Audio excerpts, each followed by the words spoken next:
Now, in the D and F block elements, I'll brief you with the parts so already discussed hua hai in the video lectures. And along with that, few of the important points which needs to be marked and remembered for the MCQs, I'll discuss them. So firstly, introduction. So to define any block elements, I always start with the definition related with three of the important words. Any block element could be defined by relating last electron entering into dash orbital of the dash shell. So if I try to fill in the blanks for D block elements, they are those elements in which the last or the differentiating electron enters the d orbital of which shell?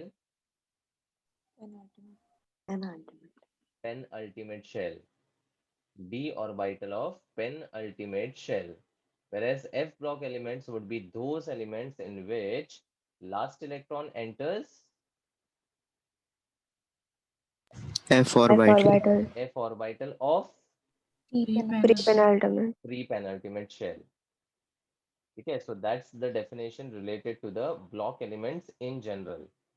Now, since the d orbitals are 5, that is xy, yz, zx, x square minus y square, and z square, the capacity of total electrons in d orbitals is 10, and that is why there are 10 groups in the periodic table, and they are group numbers 3 to 12, which is placed in the middle of the periodic table between the S and P block elements. Capacity 10 है इसीलिए 10 groups है 3 to 12 and the position is in the middle of the periodic table. ठीक है. Now the D block element starts from which period of the periodic table? Fourth. Fourth period. And how many transition series do we have for the D block elements? 4. 4. So the first transition series is placed in the fourth period, second transition series in the fifth period, third in the sixth period, and fourth in the seventh period of the periodic table. Fine. The fourth period का series is also called 3D series. Fifth वाला जो है that is called 4D series, then 5D and then 6D. तो ये भी question आ सकता है कि 3D series of the D block element is placed in dash period, it will be fourth period. Because of बाउ के हिसाब से ये क्लियर है कि 3D थर्ड शेल में नहीं होता है, it is in the fourth shell as पर the filling of electrons in the increasing order of energy levels. Clear. Now let's look at the elements of each of the series. तो इसको याद रखने के लिए एक न्यूमोनिक भी दिया था, so let's start with that. Fourth period starts with Scandium. scandium and ends at Zinc. Zinc. zinc. Then Yttrium.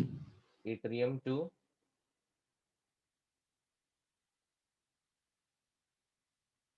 Cadmium. cadmium. Then sixth period में 5D series starts with Lanthanum. Lanthanum. lanthanum. Then Then F block. Then in F block, lanthanides. 14 elements of lanthanide series will be there placed in the third group. And then it continues after the end of the lanthanide series with Hafnium. hafnium and ends at Mercury. mercury. So here there is a series break of the lanthanides. Next,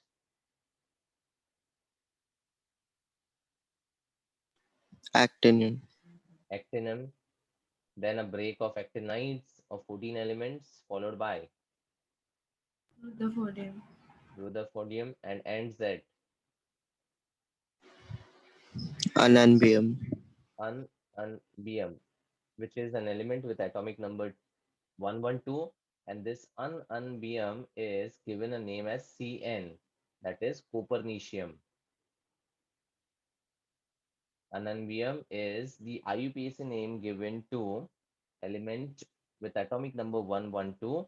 1 का मतलब अन, वापस 1 का मतलब अन, फिर 2 के लिए by यूज करते हैं and then add with I U M, I clash होता है इसलिए यू एम डाल दो, तो इस हिसाब से इसका नाम होता है ununbium and the symbol is U U and B. This is the IUPAC way of naming the elements above atomic number 100. Clear? तो अननबियम या फिर कोपरनीशियम दोनों ही करेक्ट है. उसके बाद एटॉमिक नंबर्स लिखने का एक सिंपल तरीका था. तो स्कैंडियम का खाली याद रखना है, that is it starts with atomic number 21, then plus 9 करो because there are 10 elements in each of the series, so it will end at 30. Next element के लिए क्या करना है?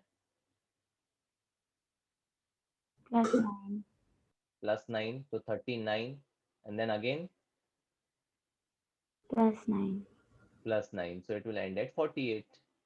देन आगे जाओगे तो लेंथनम प्लस 9 करके 57 आएगा. But then we have a break of 14 elements, plus 14 करोगे तो आपको मिलेगा यहाँ पर 71. तो 71 के बाद वाला element would be hafnium, that is 72. अब दो एलिमेंट्स ऑलरेडी सीरीज में है तो प्लस 8 करना है, सो 80. देन अगेन सेम फंडा, प्लस 9 करो 89. फिर यहाँ पे ब्रेक है 14 एलिमेंट्स का, तो प्लस 14 करोगे तो 103 और उसके बाद वाला एलिमेंट 104 एंड प्लस 8 करोगे तो 112. This is how you get the elements and their atomic numbers. Then electronic configuration की अगर बात करें तो general electronic configuration, how do we write for the D block element general?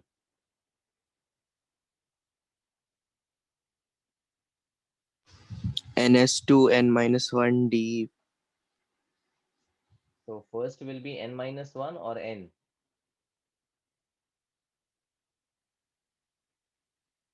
Penultimate मतलब inner ना. So it's always preferable to write n minus 1 D with a capacity of 1 to 10 and n as 0 to 2. ये general हो गया ना. So if I want to write the electronic configuration for each of the series, then I have to simply substitute the period number, that is n ka value as 4, 5, 6 and 7. Hence for the 3D series, the first transition series, I'll get the nearest inert gas as argon, followed by 3D 1 to 10 and 4s 1 to 2. ये 0 जो है, that is applied only for one element in the entire transition series. And which element is that? Palladium. Palladium. तो खाली इस particular transition series में, that is krypton 4D 1 to 10 and 5s 0 to 2 लिखते हैं. उसके बाद क्रिप्टॉन के बाद वी हैव xenon, xenon के बाद we have radon. The moment we enter the sixth and the seventh period, that is the third and the fourth transition series, there is lanthanide का filling which is also there.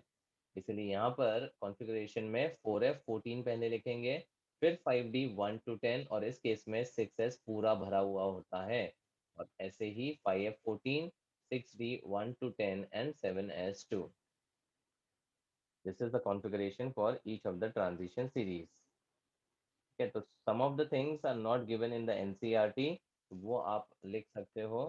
जैसे मैंने यहाँ पर electronic configuration लिखा है, you can write it for all the transition series.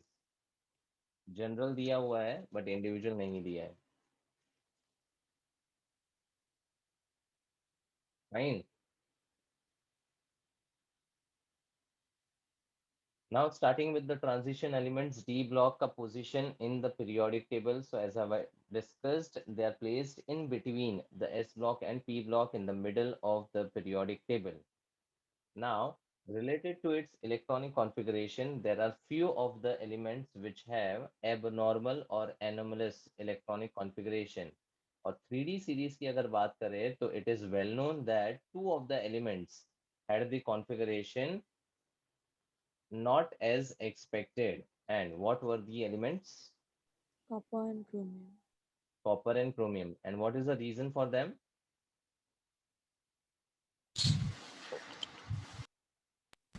Stability, half filled and fulfilled configuration. Half filled and fully filled configuration. Obviously chromium पहले और copper बाद में, तो इसका कॉन्फ़िगरेशन एक्चुअली होना चाहिए 3D 4 4s2, लेकिन because the 3D and 4s have very small difference in their energies, there is a transition possible for the electron to jump from the 4s to 3D, and thereby acquiring a configuration of 4s1 3d5 and achieving half field stability. And copper के लिए 4s1 and 3d10 achieving the completely filled stability. ठीक है। अब बाकी अगर periodic table electronic configuration देखें, which is given on page 151, there are few of the elements जिनका आपको electronic configuration जो exception है वो याद रखना है और ध्यान रखना है। मैं आपको एक sequence देता हूँ, you can write on page 152 bottom, there is space, जैसे मैं लिख रहा हूँ please make a note over there। तो एक तो हो गया क्रोमियम, फिर निकल लिखो और उसके बाद कॉपर। निकल का as expected we have 4s2 and 3d8। Notes निकाल के रखो and please make a note of the things what I am discussing. Page 152 bottom पे लिख लो। And copper is 4s1 3d10। और क्रोमियम के नीचे the next element in the 4d series is molybdenum, and molybdenum के बाद नीचे है tungsten. ये तो याद भी हुआ होगा because these were very hard elements of each of the series, and hardness down the group बढ़ता है, तो tungsten is a very very hard element having a very high melting point. ठीक है। तो मोलिब्डेनम का जो कॉन्फ़िगरेशन है that is similar two chromium, that is 5s1 4d5, लेकिन टंगस्टन में ये हाफ फिल्ड स्टेबिलिटी नहीं आता है, मतलब the configuration remain 6s2 and 5d4। Now, the justification is simple, that between the 4s and 3d, the energy difference was small, इसलिए transition possible हुआ। 5s 4d में भी पॉसिबल हुआ, लेकिन जैसे जैसे आगे जाओगे the energy difference will be very high, and transition करने के लिए पॉसिबिलिटी कम हो जाएगी। दैट्स व्हाई टंगस्टन में उस तरह का कॉन्फ़िगरेशन नहीं ऑब्जर्व्ड है। स्टार मार्क करके टंगस्टन को ध्यान में रखो। उसके बाद निकल के नीचे there is palladium, and palladium के नीचे platinum. So as I've already discussed, कि palladium is the only element which have the S0 configuration. So you can directly remember that palladium is 5s0 and 4d10. 5s0 and 4d10। और platinum जो है उसमें भी इस तरह का transition नहीं होता है, इसीलिए the expected configuration would have been 6s2 5d10, लेकिन ऑब्जर्व क्या है अपना नॉर्मली है 6s1 और 5d9। देन कॉपर, कॉपर जो कि ग्रुप 11 में है, this particular group is called noble metals. Make note of that. Copper और उसका जो ग्रुप 11 है उसको नोबल मेटल्स बोलते हैं, क्योंकि कॉपर के साथ यहाँ पर है गोल्ड और सिल्वर, सिल्वर एंड गोल्ड। और इस पर्टिकुलर ग्रुप में all the elements have a tendency to show the configuration as copper, मतलब इसमें कॉन्फ़िगरेशन आएगा 5s1 4d10 और इसमें आएगा 6s1 4d10। मतलब once you remember for chromium and copper, copper के पूरे ग्रुप में सेम कॉन्फ़िगरेशन है, क्रोमियम में टंगस्टन में वैसा नहीं है, और निकल पैलेडियम और प्लेटिनम प्लेटिनम इस पूरे ग्रुप में तीनों एलिमेंट्स का डिफरेंस है। तो ओवरऑल इलेक्ट्रॉनिक कॉन्फ़िगरेशन से स्पेसिफिकली अगर किसी कॉन्फ़िगरेशन को पूछा जाएगा तो these are the elements, and जो एक्सेप्शन है उसको आप याद रखो WPP exception. W is for tungsten, P is for palladium, and another P is for platinum. With that, जितना भी कॉन्फ़िगरेशन दिया हुआ है उसमें सबसे टिपिकल जिस पे क्वेश्चंस आ सकते हैं दैट इज दीज एलिमेंट्स। मैंने ग्रुप वाइज उनको सॉर्ट किया है so that it's easier to relate them. Nothing is to be mugged up. Palladium already बता चुका हूँ एज एन एक्सेप्शन, एक ही अकेला एलिमेंट है जिसमें S0 होता है, बाकी टंगस्टन में और प्लेटिनम में वो ट्रांजिशन नहीं हो सकता।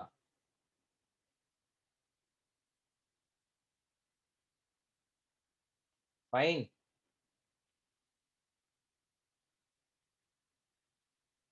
Are you getting it? Sir, I have a question. Yes.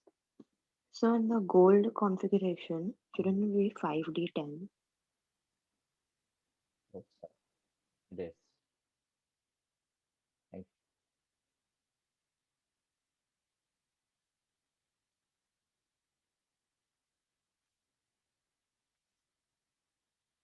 ठीक है, तो ये क्वेश्चंस बन गए आपके पोजीशन और इलेक्ट्रॉनिक कॉन्फ़िगरेशन में।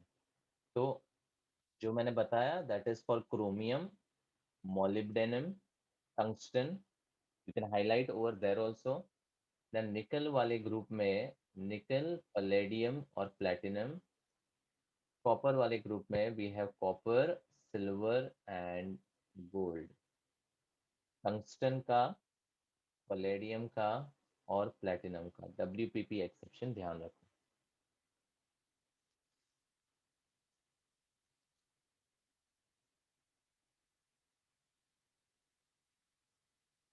Then electronic configurations of D block elements. तो स्कैंडियम टू जिंक यानी 3D सीरीज का जो इलेक्ट्रॉनिक कॉन्फ़िगरेशन है वो सबसे इंपॉर्टेंट है। और जैसे ऑलरेडी डिस्कस किया हुआ है, it will have the normal electronic filling except for the chromium and copper wherein electron का transition हो जाता है to acquire more stability.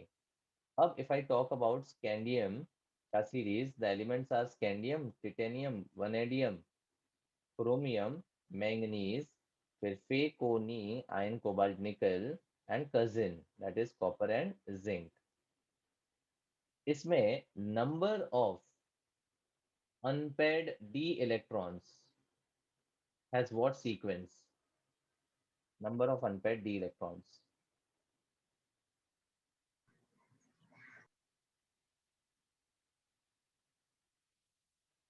By writing the increasing then configuration. decreasing. हाँ, तो वो numbers भी अगर ध्यान रहेगा ना तो बहुत आसान हो जाता है। So starting with scandium, it has a configuration of 3d1 and 4s2. तो 3d में जो इलेक्ट्रॉन अनपेयर्ड है, हम d की बात कर रहे हैं, number of unpaired d electrons. तो स्कैंडियम में 1, फिर टिटेनियम में 2, वनेडियम में 3, क्रोमियम में 4 होना चाहिए, लेकिन with the exception chromium has 5, manganese theoretically 5 and then decrease होता है बिकॉज आयन के लिए जैसे ही 3d6 आता है, 3d6 में व्हाट विल हैपन एज पर the Hund's rule, electron will first enter as a single electron और उसके बाद पैर अप होगा, और पैर होने की वजह से यहाँ पर नंबर ऑफ अनपेयर्ड इलेक्ट्रॉन 4 हो जाएंगे, 1 2 3 5 5 एंड देन रिवर्स में 4 3 2 0 0,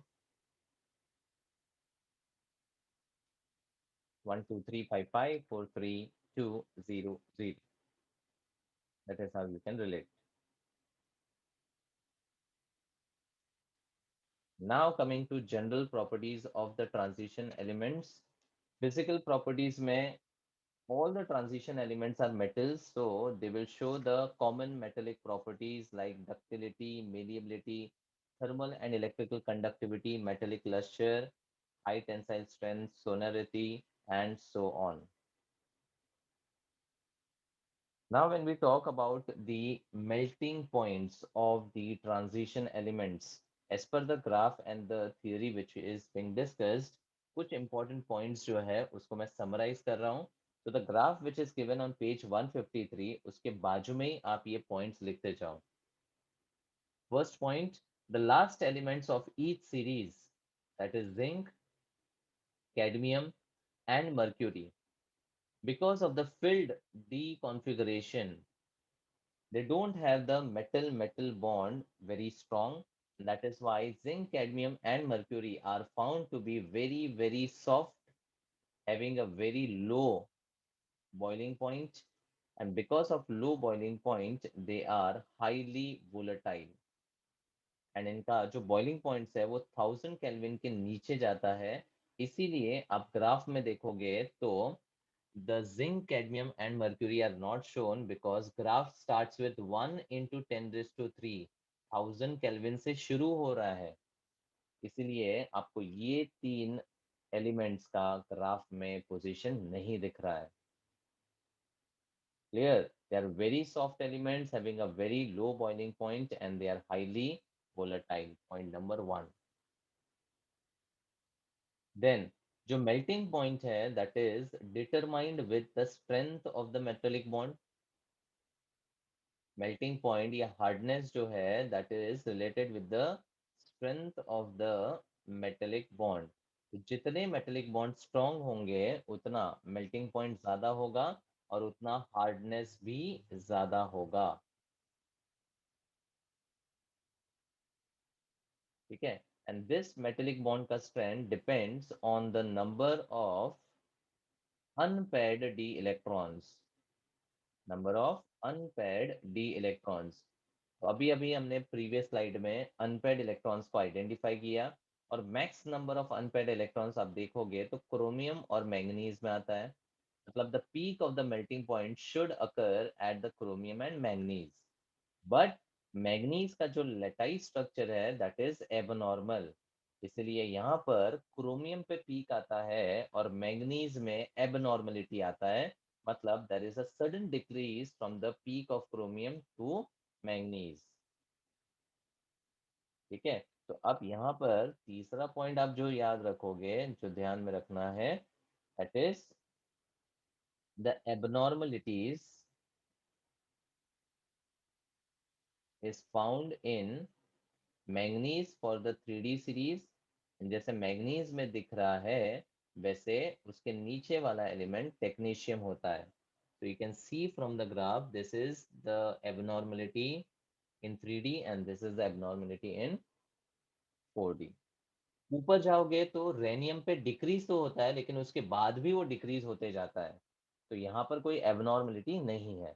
अगर मैं एबनॉर्मलिटीज की बात करूँ तो manganese and technetium have the abnormal lattice structure and that is why there is a sudden decrease from the peak of chromium or molybdenum. ये just graphical observations का हम लोग summary कर रहे हैं। अब coming to the melting point of the group number 11, the noble metals. So if I have copper, silver, and gold, look at the graph and tell me which is having the highest melting point among them.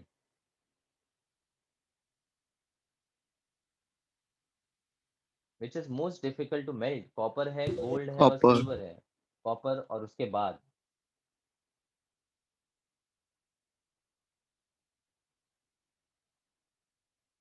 Graph से देख लो Gold. पहले।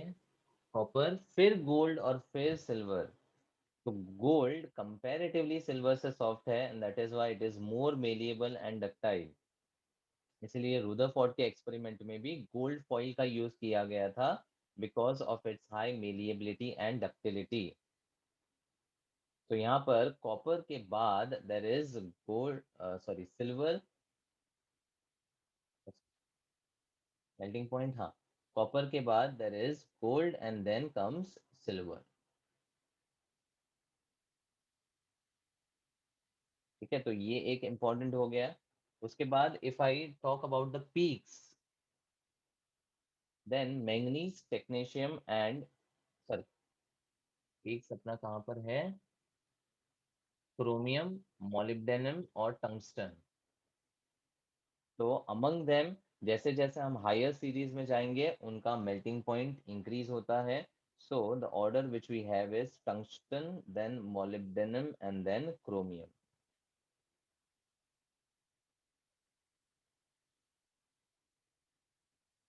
Clear?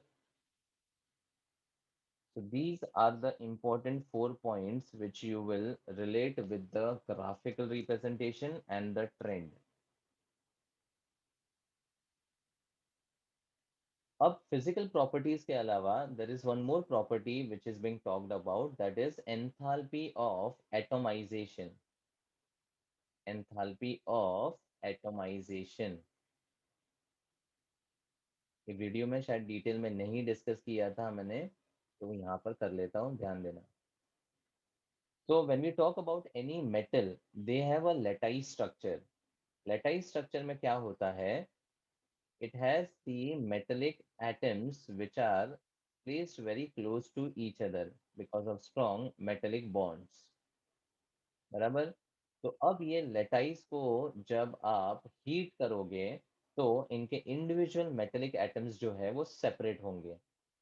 तो the energy which is required to heat up the metal and separate out the atoms in the gaseous state is called as enthalpy of atomization.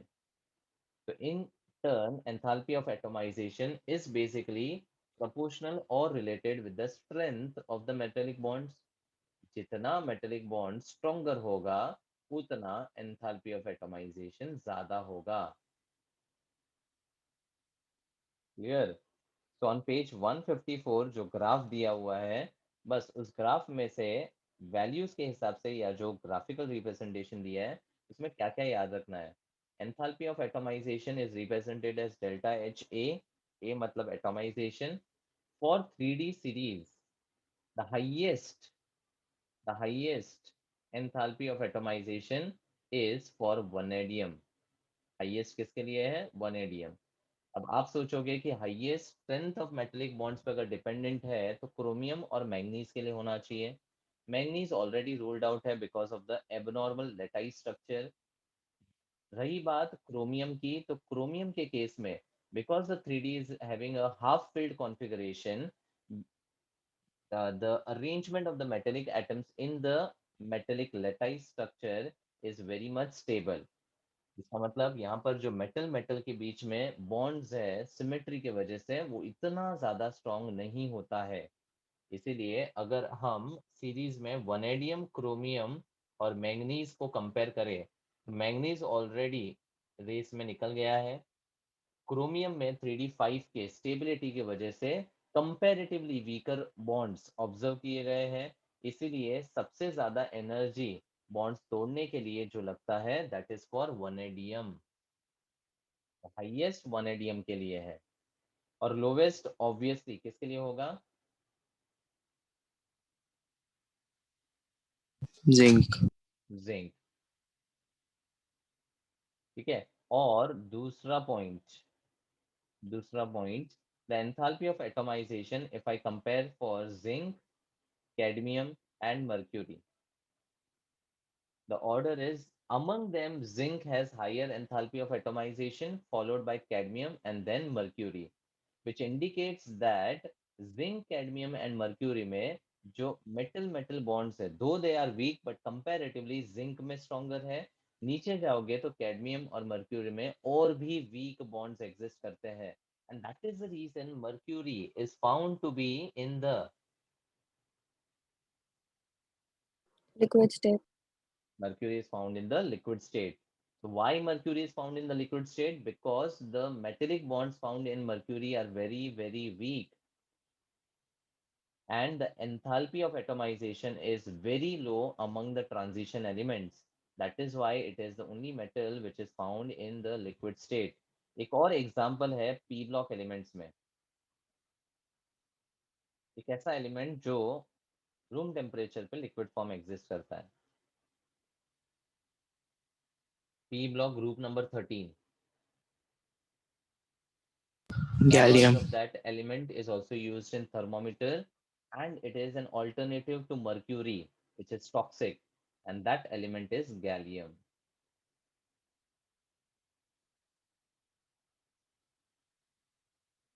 Fine.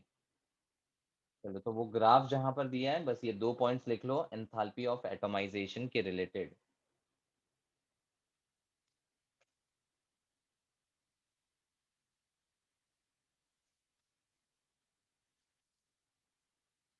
Okay. Then the variation in atomic and ionic sizes of transition metals। अगर theoretically हम trend देखें, अच्छा और एक चीज whatever trends we are observing we are generally observing from left to right। अब तक जितने भी हमने ट्रेंड्स देखे थे एस ब्लॉक और पी ब्लॉक में वो डाउन द ग्रुप देखा था बिकॉज उस केस में जो रिप्रेजेंटेटिव एलिमेंट्स है उनमें the trends was observe from down down the group because of the similarity. यहाँ पर जो सिमिलैरिटी है वो लेफ्ट टू राइट में होता है। इसीलिए those elements are grouped in a series called transition series. That is why we are learning first cadmium to zinc specifically, then yttrium to cadmium and so on। तो यहाँ पर similarities left to right है, that is why the trend important is left to right, scandium to zinc वाला trend, right?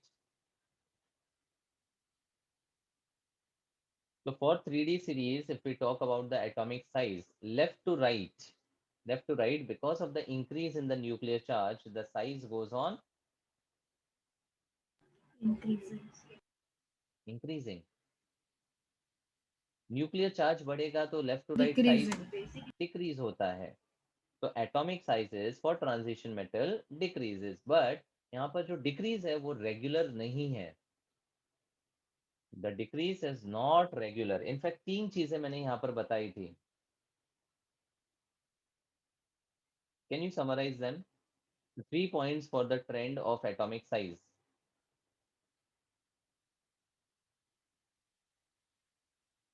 Shielding effect. नहीं, मैं trend की बात कर रहा हूँ, फिर जस्टिफाई करेंगे उसको। ट्रेंड के लिए मैंने बोला था कि decreases from scandium up to Manganese. Manganese, then in the middle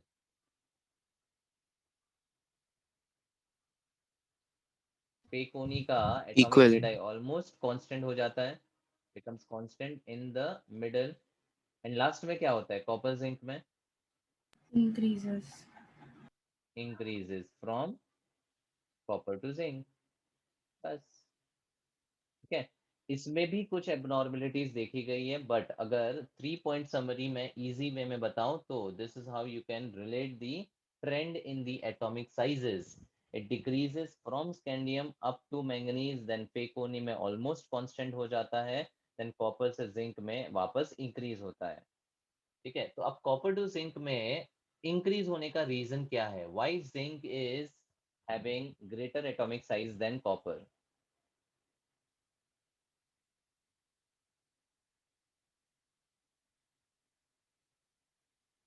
due to what? The shielding outweighs the nuclear charge. No, that is for the middle of the series. That is for the middle. Copper में 3d10 और zinc में भी 3d10, खाली फर्क है कि copper में there is 4s1 and zinc में देयर इज 4s2। तो जिंक का 4s and 3d is completely filled with the electrons, तो इलेक्ट्रॉन इलेक्ट्रॉन का रिपल्शंस जो होगा उसकी वजह से the orbitals will increase in the size, and because of that the zinc is slightly greater than copper. So the actual reason for the copper to zinc का increase is due to the electron electron repulsion। जब भी electron का repulsion ज्यादा होगा, electron की density ज्यादा spread हो जाएगी, and because of that the orbital we can say bulges out, or the orbital becomes large, and that is the reason the zinc becomes greater than copper in size। और middle of the series में we have this reason. क्या reason बोला ऋषि अपने? बोलो। The shielding becomes equal to the nuclear charge. Correct, जो shielding effect है D electrons का, the inner electron that is balanced of with the effective nuclear charge. Shielding effect balance कर देता है न्यूक्लियर चार्ज को, इसलिए फेकोनी का साइजेस ऑलमोस्ट कांस्टेंट हो जाता है। तो अगर आप पेज 156 पे वैल्यूज देखो, तो apart from the thing which I have discussed abnormalities है, लेकिन उस इरेगुलर ट्रेंड को ज़्यादा आपको डिटेल में वैल्यू के साथ देखने की ज़रूरत नहीं है, सिर्फ ये तीन चीज़ें इंपॉर्टेंट है, मिडल में कांस्टेंट क्यों हो जाता है और कॉपर से जिंक में क्यों बढ़ता है, बस। तो जो मैं आपको समराइज करवा के लिखवा रहा हूँ that is the thing which is important. और रही बात आयोनिक साइजेस की, तो आयोनिक साइजेस में भी left to right it increases, and again copper and zinc में there will be the similar anomaly which is observed। The general oxidation states which we have for the transition series is +2 and +3। इसके अलावा भी और oxidation states possible है, but commonly these are the oxidation states which are observed। Fine। अब ionisation enthalpies, again ionisation enthalpy के trend में भी कुछ इरेगुलरिटीज थी, बट अगर सिंपल वे में ट्रेंड देखें तो left to right along the transition series ionization enthalpy goes on increasing. increasing. और यहाँ पर अगर आप देखोगे with the exceptions of few of the element there is a steady increase from left to right, because यहाँ पर nuclear charge जो है वो ज़्यादा डोमिनेट कर जाता है। इसकी वजह से the removal of the electron from the s और the d orbital becomes difficult as we move from left to right. ठीक है। नाउ यहाँ पे फर्स्ट आयोनाइजेशन एंथैल्पी की जब बात करते हैं तो electron will be remove from the which S orbital, orbital. s orbital. ठीक है। और सबसे ज्यादा एनर्जी किसके लिए लगेगा?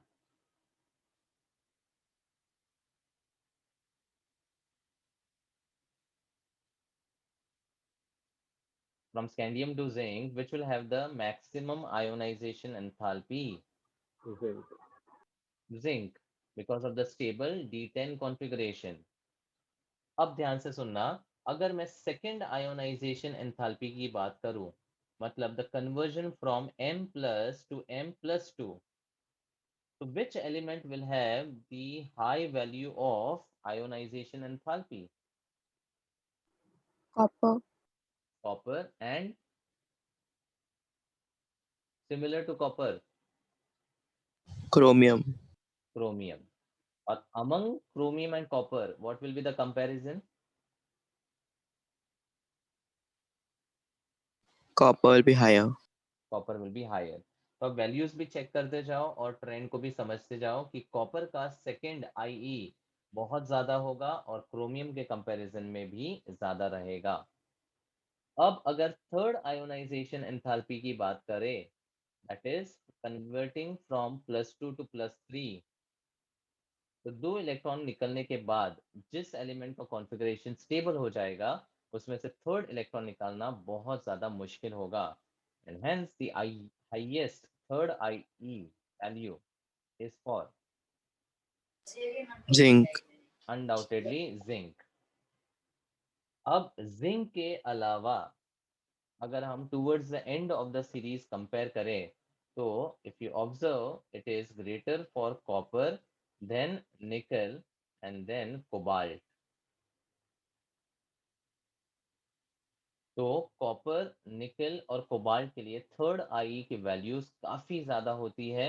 इसी रीजन की वजह से nickel and cobalt higher oxidation state show नहीं करते हैं। जबकि अगर आप डी इलेक्ट्रॉन्स की बात करो तो निकल क्या होता है 3d8 4s2। तो दो इलेक्ट्रॉन निकलने के बाद अगर हम 3d8 में तीन अनपेड इलेक्ट्रॉन को देखें तो it can have the further oxidation states of +3 +4 and +5। लेकिन निकल में सबसे ज्यादा कॉमन और स्टेबल ऑक्सीडेशन स्टेट +2 होता है, ना कि +5 या +4 या +3। तो ये +3 +4 +5 शो नहीं कर सकता because the third ionization enthalpy for nickel is found to be extremely high. Similar reason is for cobalt. और इन दोनों के बीच में और एक एलिमेंट आता है मैंगनीज, क्योंकि दो इलेक्ट्रॉन निकलने के बाद मैंगनीज 3d5 कॉन्फ़िगरेशन एक्वायर कर लेता है और फिर उसमें से इलेक्ट्रॉन निकालना मुश्किल हो जाता है। Still, with the higher energy supplied, Mn can show the oxidation state up to 7, which we have seen in potassium permanganate. Clear?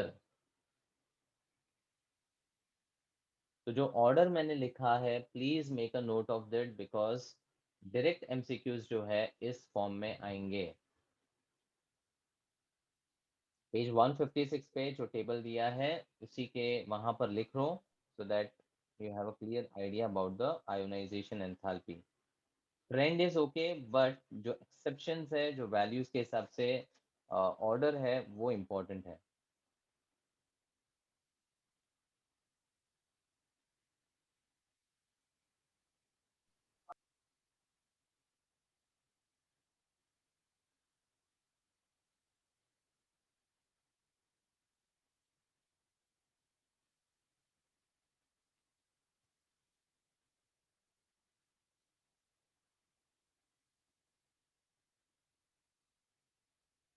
So this is a table from where lot of questions could be generated based on the exceptions or something.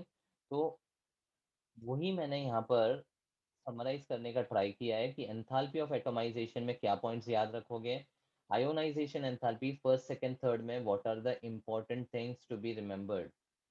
Similarly metallic या ionic radii in picometer में 2+ और 3+ ionic radii, और M के लिए क्या trend है वो important है।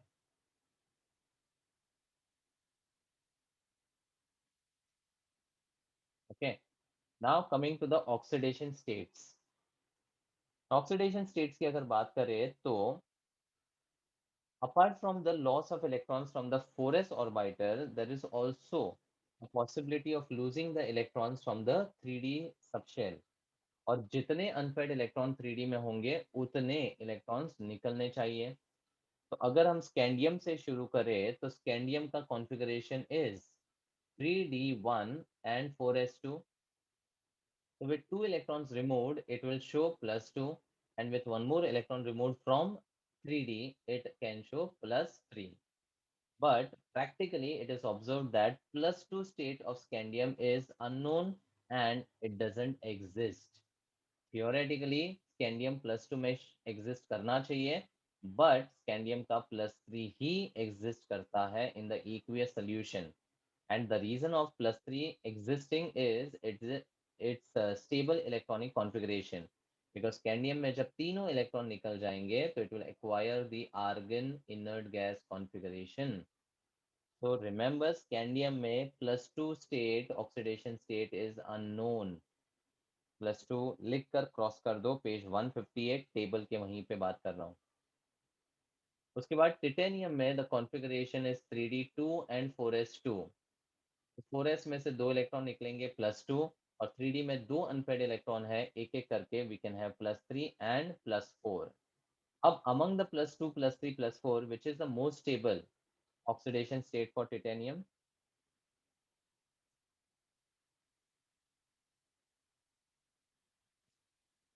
Most stable oxidation state.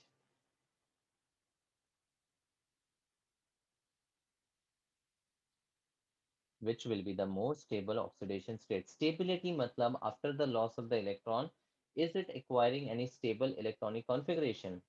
Just see that. +4. +4. +4.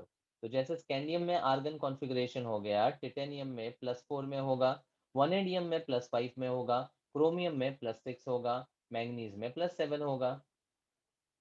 ठीक है, तो जो बोल्ड में दिए हुए हैं they are the common and the stable oxidation states. Chromium में +6 के अलावा +3 भी एग्जिस्ट करता है। मैंगनीज में +2 +4 and +7 are very common oxidation states. Ion के लिए it's well known that ferrous और फेरिक आयन्स एग्जिस्ट करते हैं। हायर ऑक्सीडेशन स्टेट में +6 एग्जिस्ट करता है। अब +6 में there is few of the compounds which are possible. उनमें से one of them is FeO4 2- जिसको बोलते हैं फेरेट्स। लेकिन ये फेरेट्स भी अनस्टेबल है, और जैसे ही ये फॉर्म होते हैं डीकम्पोज करके फेरिक ऑक्साइड और ऑक्सीजन में ब्रेक डाउन हो जाता है। मतलब the +6 oxidation state does exist in ferrates but it is not stable and it will break down into +3। तो इसको हम कॉमन नहीं बोलेंगे बिकॉज इसमें जो कंपाउंड एग्जिस्ट करता है वो वापस ब्रेक डाउन हो जाता है।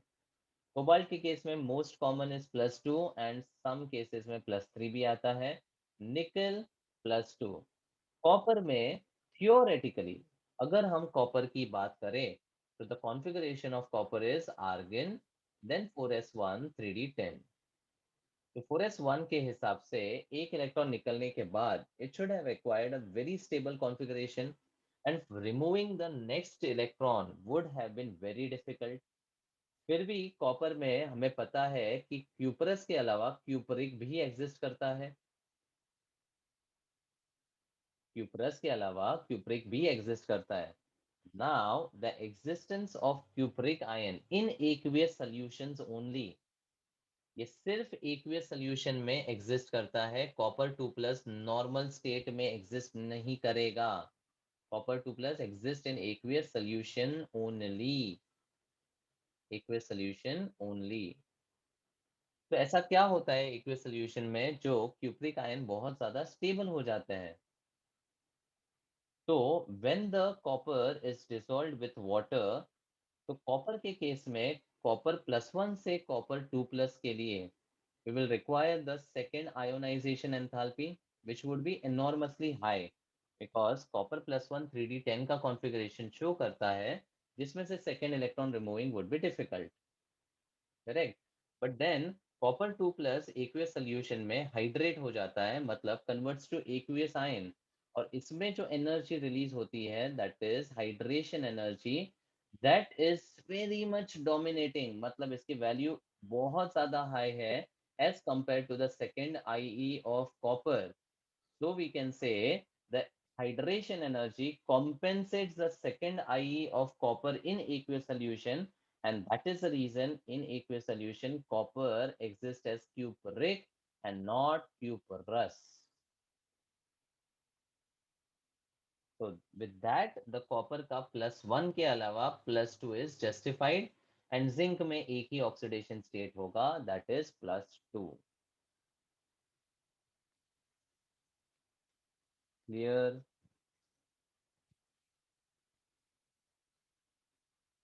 Hello. Yes, sir. Okay, next 159 page पे point number 4. Point number 4.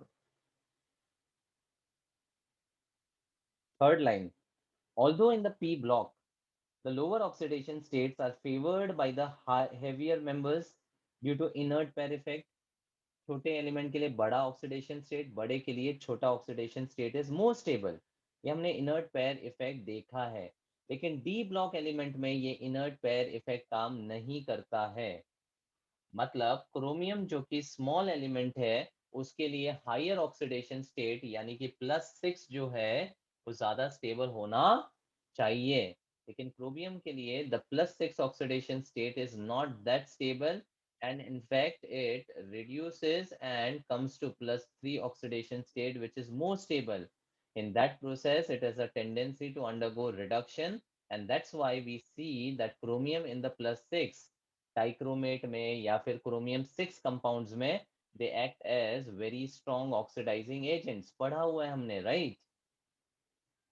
But उसी के नीचे वाले एलिमेंट्स जो है that is molybdenum and tungsten अपने +6 ऑक्सीडेशन स्टेट में heavier element with higher oxidation state ज्यादा स्टेबल है, और ये रिडक्शन नहीं करते हैं और ये इसीलिए ऑक्सीडाइजिंग एजेंट की तरह काम नहीं करते हैं। Molybdenum and tungsten do not behave as oxidizing agents because their +6 oxidation state is found to be stable. And this is contrasting as compared with the inert pair effect which we have studied for the p block elements. Point 4 में this part is important, please mark it. R mark करो point 4 में third line से last तक।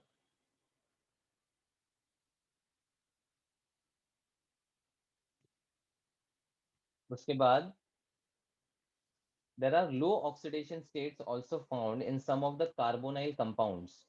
तो आगे हम लोग पढ़ेंगे कि कार्बोनाइल कॉम्प्लेक्सेस होते हैं जिसमें we have one of the complexes NiCO4, जिसमें CO न्यूट्रल होने की वजह से nickel and similar type of complexes have a zero oxidation state possible.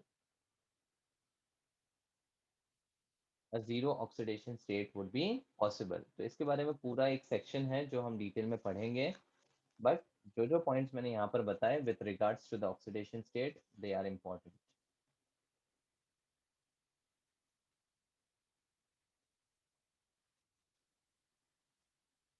Is this clear? Yes, sir. Now trends in the M2+/M standard electrode potential. Now इसको आप थोड़ा समझ लो। M2+/M का मतलब the conversion from M2+ to M, मतलब when the metallic ion in the +2 oxidation state will gain 2 electrons, it will convert to M. The potential required for the reduction reaction would be called as the standard reduction potential, यानी कि SRP value. अब इस SRP के concept को मैंने redox में बताया था आपको, और डीनियल सेल के कॉन्सेप्ट में with respect to the reference standard hydrogen electrode, which was conversion of H plus say H2 gas. With respect to SHE, tell me copper and zinc, how they are placed in this series. Electrode potential के series में copper और zinc कैसा placed है? Below It is placed hydrogen. below. Both are below hydrogen. That is Copper is below incorrect. hydrogen. Na. Are you looking at the reactivity series? If you're looking at the reactivity series, then this series, what I'm talking about is reciprocal or ulta of the reactivity series. Then zinc is below hydrogen.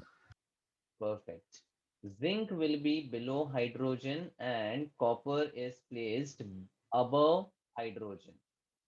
Above hydrogen का मतलब यहाँ पर SHE का जो E nought value है, E nought मतलब standard reduction potential SRP, ठीक है, तो that is taken as a reference of 0 volt. जो भी इनके ऊपर है उनका पॉजिटिव वैल्यू होता है SRP का, और पॉजिटिव का मतलब उनका रिडक्शन करने का टेंडेंसी ज्यादा हो जाता है। वेयर जिंक जो कि नीचे प्लेस्ड है उनका SRP नेगेटिव है, जिनका स्टैंडर्ड रिडक्शन करने का पोटेंशियल नेगेटिव है। इसका मतलब they will have positive SOP, यानी ऑक्सीडेशन करने का टेंडेंसी ज्यादा होता है। दैट इज वाई जिंक और कॉपर को जब आप एक रिएक्शन में देखते हो तो zinc will always have the tendency to undergo oxidation and copper will have the tendency to undergo reduction, and that is very much well known in the reaction of Zn plus CuSO4. Yes or no? तो यहाँ पर we say that zinc can displace copper from its solution, wherein it can form ZnSO4 and cupric could be reduced to copper. तो यहाँ पर zinc क्या हुआ? Oxidise and copper reduce हुआ। But यही रिएक्शन जब कॉपर और ZnSO4 में करे तो क्या होता है?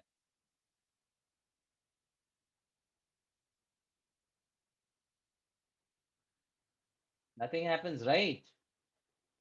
I hope everyone is aware of this fact. Hello? Zinc can displace copper, but copper can't displace zinc, and the reason is related to this electrode potential concept. So among the 3D series, only copper is found to have a positive SRP. For 3D series, only copper has positive value of SRP. Page number 159, 2 points दिए हैं, उसके नीचे लिखते जाओ ये important point. 3D में सिर्फ copper का पॉजिटिव SRP है, ठीक है। अब दूसरी इंपॉर्टेंट बात, when we have copper का reaction with the dilute acids like HCl and the copper का reaction with the strong oxidizing agents like H2SO4 and HNO3, tell me, are all the reaction feasible?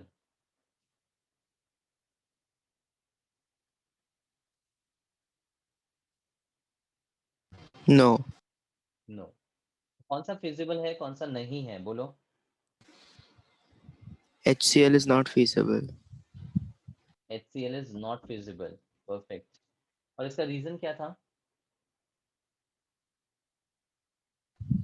Copper cannot displace hydrogen. Correct.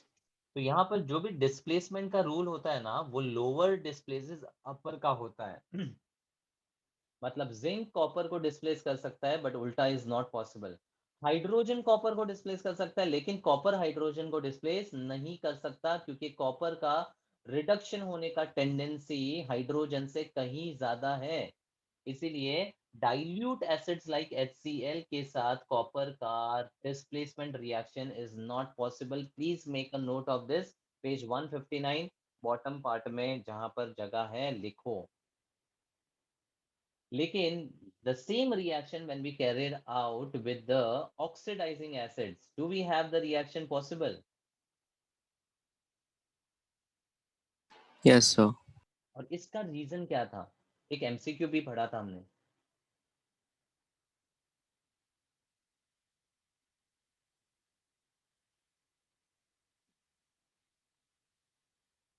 In this reaction of the oxidizing acids, is H plus involved in the redox? No. No. तो यहाँ पर displacement का बात ही नहीं है.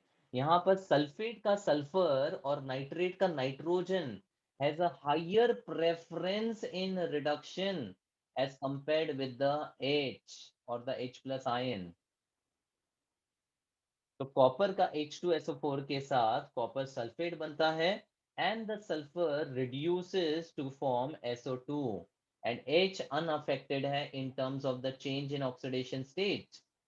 Whereas copper के case में copper का नाइट्रेट बनता है, उसके अलावा NO2 और H2O बनता है. एंड यहाँ पे कॉन्सेंट्रेटेड की बात करेंगे, राइट?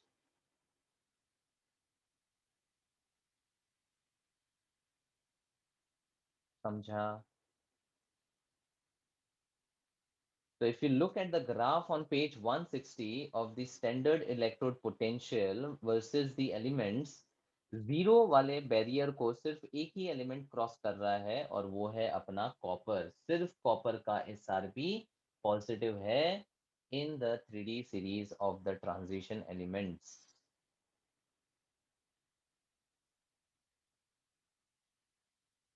Clear?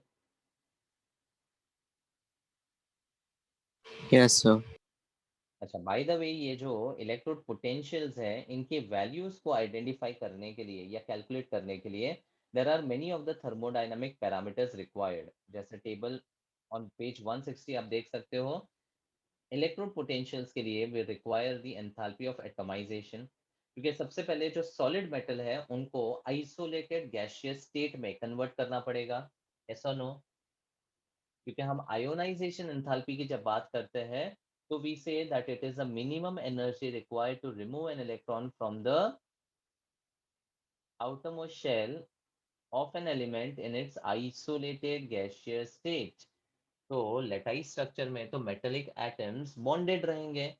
तो जो सॉलिड लेटाइस स्ट्रक्चर है उसको तोड़ के इंडिविजुअल गैसियस मेटेलिक एटम्स में कन्वर्ट करने के लिए हमको लगता है एटॉमाइजेशन.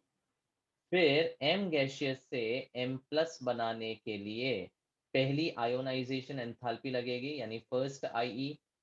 M प्लस से M2 प्लस बनाने के लिए और एक एनर्जी लगेगी which will be called second ionisation enthalpy. And then ये आयन को एक्वियस सॉल्यूशन में हाइड्रेट करने के लिए we will have the hydration energy. That is M2 plus gaseous को एक्वियस में कन्वर्ट करने के लिए we have delta H naught HYD, that is hydration. Correct? तो आप देख सकते हो the values for atomization, first IE, second IE and hydration enthalpies are given. On the basis of that, the E naught value is being calculated. And among the values from titanium to zinc, only copper is having a positive value, that is 0.34. Highlight करो, लिख लो, only copper has a positive value.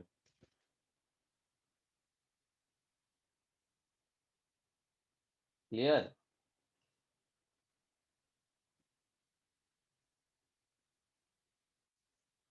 Same way में now we move on to the next trend that is 3 plus से 2 plus.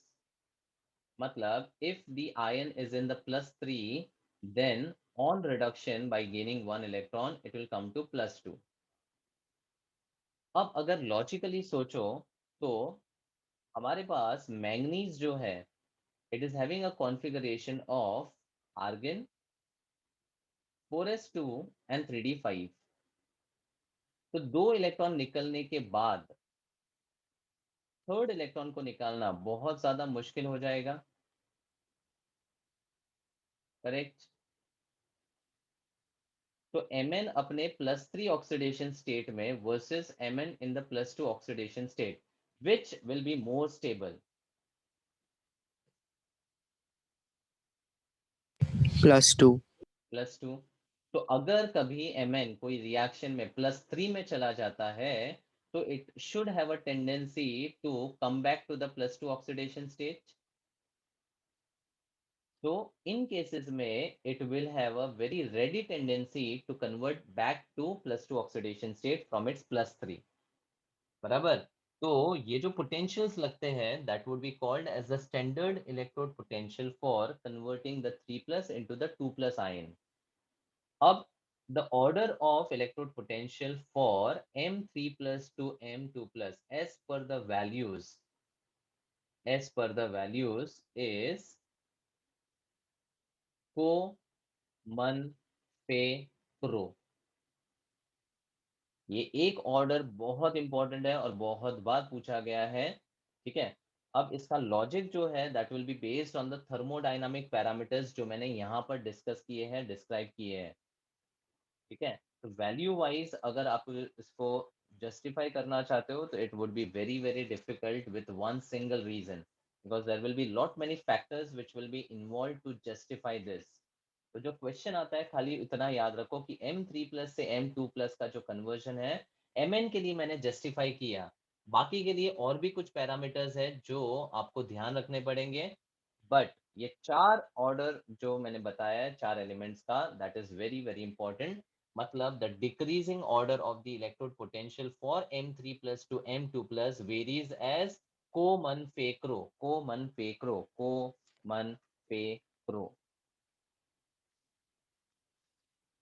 That's for M3+ to M2+।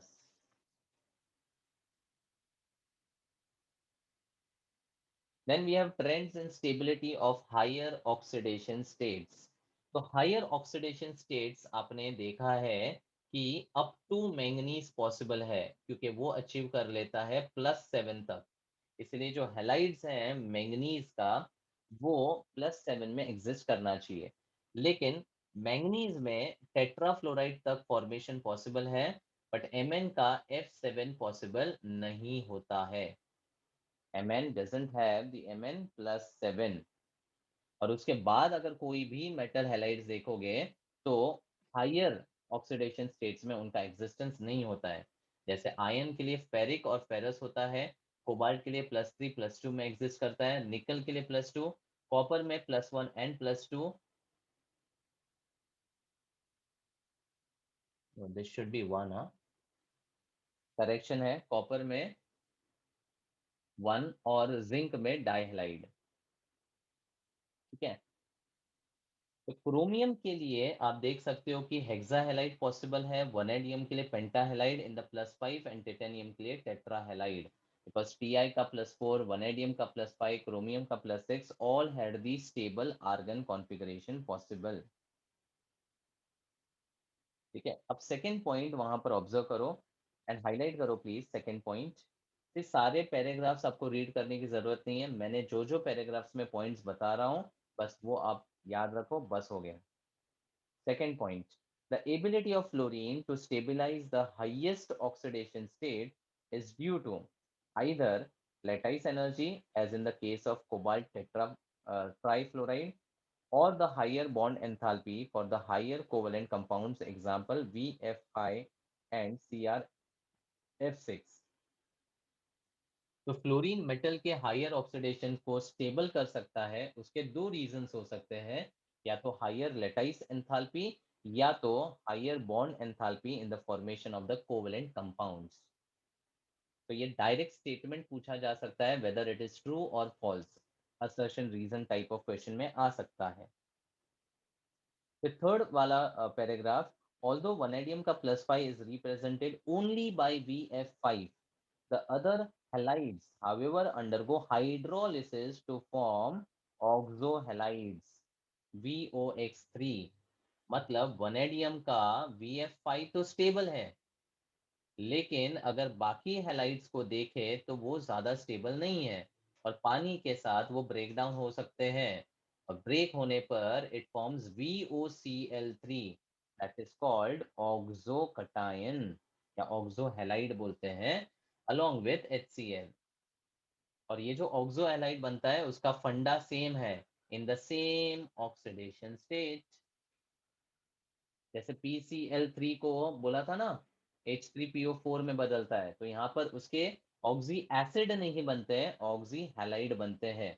A very important reaction not given but statement दिया है, उसके related ये reaction आ सकता है। VCl5 का hydrolysis क्या देता है? VOCl3। ठीक है, और उसी थर्ड पैराग्राफ में सेकेंड लास्ट लाइन जो बोल रहा हूँ प्लीज हाईलाइट करते जाओ please. On the other hand, all copper cut +2 halides are known except the iodide. Copper के सारे हैलाइड्स नोन है एक्सेप्ट द कॉपर का +2 आयोडाइड। तो उस केस में कॉपर का +2 आयोडाइड में अगर एग्जिस्ट भी करता है तो वो स्टेबल नहीं है। Because of that it undergoes reaction जहां पर वो ब्रेक कर देता है इनटू द Cu2I2, यानी क्यूपरस आयोडाइड में ब्रेक करके आयोडीन सेपरेट करता है। या फिर इस रिएक्शन को आप जो लिखा हुआ है ना इस तरह से लिख सकते हो, Cu2 copper in the +2 state iodide वाले फॉर्म में एग्जिस्ट नहीं कर सकता, it is not stable. So it will break down to give you Cu2I2 in the +1 oxidation state and I2। तो जैसे मैंने बोला था कि कॉपर का +2 सिर्फ एक्वियस में स्टेबल है, सिर्फ एक्वियस में स्टेबल है। इसीलिए अगर कॉपर का क्यूप्रिक आयोडाइड बनता भी है तो वो वापस टूटकर अपने क्यूप्रस फॉर्म में कन्वर्ट हो जाता है। और फिर उसी के नीचे फोर्थ पॉइंट दिया हुआ है, however many copper का +1 compounds are unstable in aqueous solution and undergo a disproportionation reaction। तो कॉपर का +1 जैसे मैंने बोला कि एक्वियस सोल्यूशन में +2 स्टेबल है ना, तो यहाँ पर क्या होता है डिसप्रोपोर्शनेट करके ये कॉपर +2 और कॉपर में कन्वर्ट कर देता है। तो एक तो है आयोडाइड वाला कॉन्सेप्ट और दूसरा है कॉपर का +1 in the aqueous solution. Clear? अब उसके आगे पेज 162 पे the first line, the ability of oxygen to stabilize these high oxidation state exceeds that of fluorine। मतलब जो ट्रांजिशन मेटल है उनके फ्लोराइड्स वर्सेस ऑक्साइड्स को आप कंपेयर करो तो oxides are found to be more stable. And fourth line में देखो, the ability of oxygen to form multiple bonds to metal explains its superiority. तो जब हम CrF6 की बात करते हैं तो यहाँ पर सारे सिंगल बॉन्ड्स ही बनते हैं, राइट? क्लोरीन मोनोवेलेंट है। बट क्रोमियम के लिए जब हम Cr2O72- देखते हैं तो यहाँ पर मल्टीपल बॉन्ड्स का फॉर्मेशन होता है, और जितने मल्टीपल बॉन्ड्स होंगे उतना स्टेबिलिटी उस पर्टिकुलर कंपाउंड का ज्यादा हो जाएगा ना। इसीलिए we say that the ability of oxygen to stabilize the high oxidation state of transition metal exceeds the fluorine because of its tendency to form multiple bonds। A very very important statement। ये सब factual statements है जो direct true और false के form में आ सकते हैं। समझा?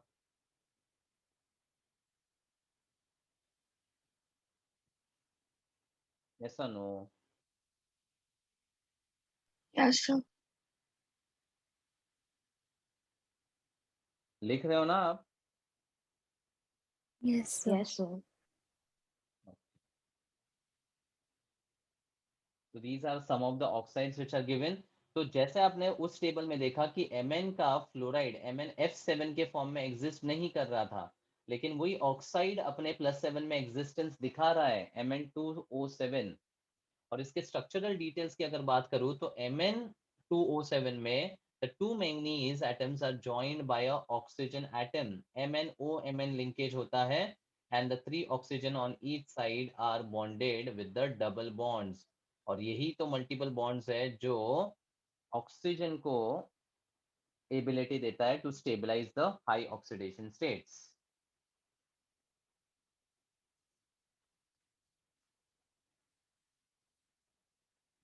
Then we have chemical reactivity and the E nought values. अच्छा, कहीं कहीं पे ई करके टाइप हो गया है, वो एक्चुअली फॉन्ट का एरर है, तो वो ई नहीं है, ई नॉट है यहाँ, मतलब the standard potential. Then chemical reactivity as per the E naught values. So again, E naught values say, if we talk about the reference SHE again, and copper ऊपर और नीचे zinc, tell me which metal is more reactive?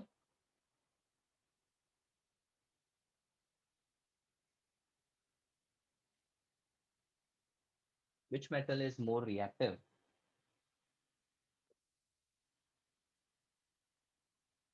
Reactivity series में आप क्या बोलते थे, कौन सा मेटल ज्यादा रिएक्टिव है? Zinc. जिंक ना।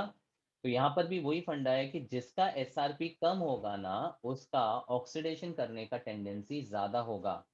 And that is why, as per the E naught values, if they ask you which of the metal is the most reactive, then you have to directly look at the SRP values, which will be given in the question for reference. ठीक है, तो यही वाला paragraph दिया हुआ है for the chemical reactivity. बस इसमें ज्यादा कुछ इंपॉर्टेंट नहीं है। बस पेज 163 पे there is one reaction which is given.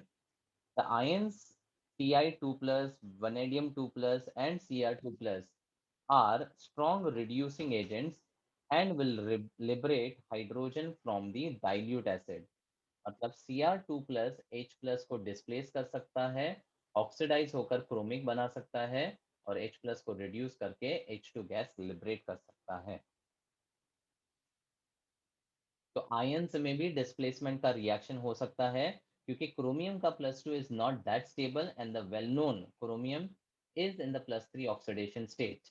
That is why in the acidic solutions, chromium का +2 can get oxidized and reduce the H plus to liberate of the hydrogen gas. Magnetic properties. अब ये भी हम discuss कर चुके हैं कि अगर किसी स्पीशीज के पास अनपेयर्ड इलेक्ट्रॉन्स होते हैं, so it will show the magnetic property, and presence of the unpaired electron showing the magnetic property, the species are said to be paramagnetic. Paramagnetic. और वही जब अनपेड इलेक्ट्रॉन एब्सेंट होंगे, यानी सारे के सारे पेड अप होंगे, तो they will be called as diamagnetic. और अगर ये अनपेड इलेक्ट्रॉन्स हायर होते हैं, बहुत ज्यादा होते हैं, then the magnetic property is very very strong, we call it to be ferromagnetic. Para मतलब अनपेड इलेक्ट्रॉन होंगे, it will have the magnetic behaviour. सारे इलेक्ट्रॉन अगर पेड अप होंगे तो it will not have any magnetic behaviour, it's called diamagnetic. And जब para में बहुत ज्यादा अनपेड इलेक्ट्रॉन होंगे, तो फिर we will call it to be ferromagnetic. तो परमानेंट मैग्नेट्स को बनाने के लिए काम आते हैं फेरोमैग्नेटिक सब्सटेंसेस। ठीक है, और स्ट्रक्चर ऑफ एटम में ये भी बता चुका हूँ कि the magnetic strength is determined by a parameter called Bm, that is Bose magnetron, and Bose magnetron has a formula as square root of n into n plus 2.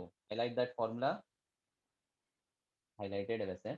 Bose magnetron is indicated by mu, and it's given by root of n plus 2, where n is the number of unpaired electron, number of unpaired electron। ठीक है, अब एक example दे देता हूँ। मान लो आपके पास ferrous ion का Bm find करने बोला है। तो फेरस का मतलब होता है सबसे पहले आर्गन 4s2 3d6, बट +2 का मतलब द 4s का इलेक्ट्रॉन इज बीइंग लॉस्ट, यानी 4s खाली हो गया है, और 3d में 6 है। 3d6 का मतलब how many unpaired electron does it have? How many 4. Unpaired electron does it have? 4। तो n की वैल्यू 4 के बराबर हो गई, इसलिए Bohr magneton would be calculated as square root of 4 into 4 plus 2, यानी 4 into 6, which is square root of 24, which is very close to 5, यानी 4.9 something value आएगा। ठीक है, तो इनफैक्ट शॉर्टकट ये है कि जितने अनपेड इलेक्ट्रॉन होते हैं, बोस मैग्नेट्रॉन का वैल्यू उसी नंबर से स्टार्ट होता है। तो स्कैंडियम में 1 अनपेड इलेक्ट्रॉन जब था, स्कैंडियम 3 प्लस में सॉरी नहीं होता है, टिटेनियम 3 प्लस में जब 1 अनपेड इलेक्ट्रॉन है, तो वैल्यू होगा 1 point, 2 unpaired electron 2 point, 3 unpaired electron 3 point. You can see the table given on page 164. Calculated observe करो, ऑब्जर्व की जरूरत नहीं है, just see the calculated values. ठीक है, अच्छा इसी से फिर रिलेटेड है फॉर्मेशन ऑफ कलर्ड आयंस। कोई भी स्पीशीज कलर्ड होने के लिए it should have the unpaired electron, so that that unpaired electron can absorb some radiation from the visible region and can get excited into the excited state। But जैसे कि पता है कि कोई भी इलेक्ट्रॉन अपने हायर एनर्जी यानी excited state में स्टेबल नहीं होता है, तो वहां से ये वापस जंप करेगा back to the ground state, and in that process it will have the tendency to emit some radiation, और जो रेडिएशन वो एमिट करता है that is what is observed by the observer. तो हम बोलते हैं कि जो कलर स्पीशीज का आता है that is always complementary to what is being radiated, complementary to what is being, sorry complementary to what is being absorbed. समझा, कॉम्प्लीमेंट्री कलर होता है, राइट। तो स्पीशीज का कलर या कलरलेस आइडेंटिफाई करने के लिए अगेन आपको अनपेड इलेक्ट्रॉन ही देखना है। तो स्कैंडियम के 3+ में कोई भी इलेक्ट्रॉन अनपेड नहीं है, there are 0 unpaired electron. Zinc का +2 में again there are no unpaired electron, that is the reason both this species are found to be colourless. Colour का एक टेबल भी दिया हुआ है, you can see on page 165। Scandium 3+, titanium 4+, and then zinc +2 at the bottom are all colorless because they do not have any unpaired electron. बाकी species में अलग अलग कलर है जो आगे हम लोग को काम आने वाला है, तो जस्ट गो थ्रू करके रख लो कौन सा आयन कौन से कलर का होता है। कुछ कॉमन कलर्स आपको याद रहने चाहिए आगे के कॉन्सेप्ट्स के लिए। Clear?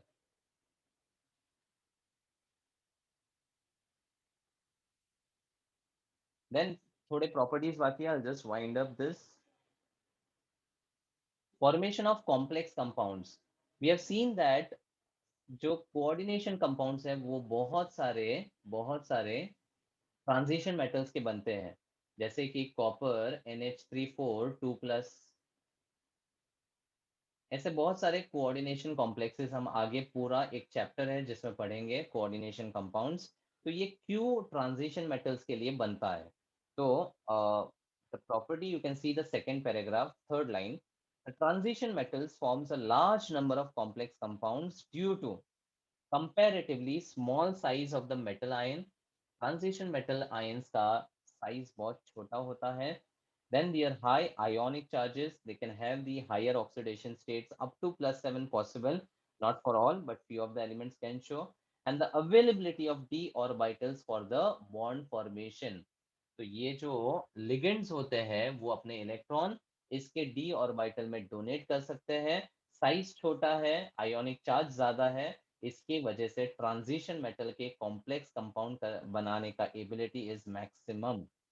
So that's the only point which is very important to remember, कि the transition metal can form a wide range of complex compounds because of small size, high ionic charge and availability of d orbitals for bond formation। इसके बारे में और detail पढ़ेंगे आगे, तो अभी के लिए ये मार्क कर लो। एंड देन कैटालिटिक प्रॉपर्टीज, बहुत सारे रिएक्शंस हमने देखे हैं जहां पर transition metals were acting as catalyst. चाहे आप हेबर्स प्रोसेस ले लो जहां पर आयन को ऑक्साइड के फॉर्म में यूज किया था, कैटालिटिक हाइड्रोजनेशन जहां पे राने निकल या प्लेटिनम या पलेडियम यूज किया था, तो वहां पर भी मैंने बोला था कि these transition metals have a large surface area, और लार्ज सरफेस एरिया होने की वजह से यहाँ पर बहुत सारे गैस उसके सरफेस के ऊपर क्या कर सकते हैं,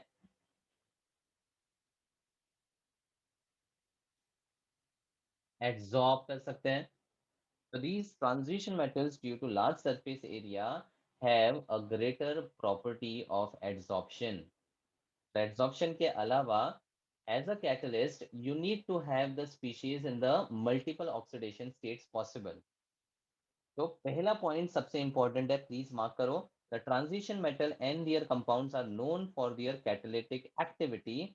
this activity is ascribed to their ability to adopt multiple oxidation state and to form complexes।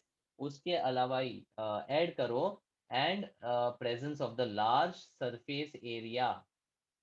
ये भी एब्जॉर्प्शन के लिए एक इंपॉर्टेंट रीजन है एज अ कैटलिस्ट एक्ट करने के लिए। So, why transition metals act as catalyst? Due to their ability to adopt multiple oxidation state to form complexes and they have a large surface area। तो एक reaction page 166 पे दिया है, जहां पर there is a reaction I minus with H2OH, marshals acid है ये, giving you I2 plus SO4 2 minus। This reaction is catalyzed in the presence of ferric ion। तो इसका मैकेनिज्म अगर देखें तो फर्स्ट स्टेप में iodide adds with the ferric, ferric reduce होता है इनटू फेरस और आयोडाइड को ऑक्सीडाइज करता है into I2। This is what is the role of ferrous. और ये जो I2 बना, that is a product which is formed through the iodide. अब ये ferrous ion as an intermediate then attacks the Marshall's acid anion and converts to ferric and sulphate. तो यहाँ पर क्या हुआ, जो फेरिक आयन है वो कैंसल ऑफ हो गया, फेरस भी कैंसल ऑफ हो गया, मतलब क्लियर है कि it is acting as a catalyst. और इस कैटलिस्ट ने क्या किया, अपने ऑक्सीडेशन स्टेट्स को चेंज किया। तो because of its ability to adopt multiple oxidation state, transition metal act as very good catalyst. Then interstitial compounds, non stoichiometric hydrides. S block में पढ़ा हुआ है कि D and F block elements have a tendency to form non stoichiometric hydrides, the hydrides which do not have the metal and hydrogen in a correct proportion. तो अगर मेरे पास transition metals है तो उनके बीच में कुछ गैप्स होते हैं, उन्हीं गैप्स को इंटरस्टाइसिस बोलते हैं। तो ये छोटे छोटे छोटे छोटे गैप्स में small elements like hydrogen, nitrogen and carbon could be fitted to form the corresponding hydrides, nitrides, and carbides। So, since the smaller atoms fit into the interstitial spaces, these elements, these compounds are called interstitial compounds।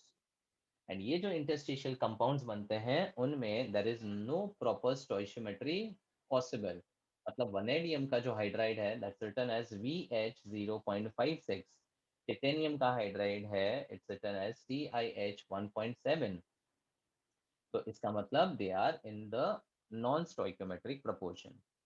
अब ये जो interstitial compounds बनते हैं by the filling up of the small elements like hydride और nitride, उनकी properties में चार points important है विच इज गिवन। पॉइंट है, they have high melting points higher than those of pure metals. Obviously यहाँ पर ये छोटे एलिमेंट्स बनने की वजह से, फिट होने की वजह से this bond becomes further strong, that is why they have high melting points.